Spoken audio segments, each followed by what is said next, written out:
এখন চলে এসেছি 14 নম্বর মিলন সেতু। আগে ছিল বাঁশের পোল, এখন আছে ব্রিজ।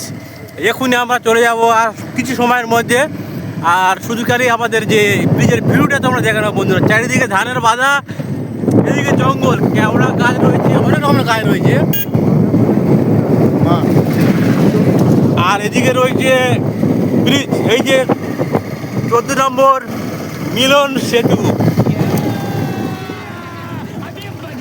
উড়ে গেলাম আমরা 14 নম্বর মিলন সেতু। এই ভিউটা কেমন তোমরা জানাবে। আর এই সেই ভাইরাল নদী যেখানে কুমির ছিল বন্ধুরা, দেখে নাও, এই সেই নদী। এখন কুমির নেই।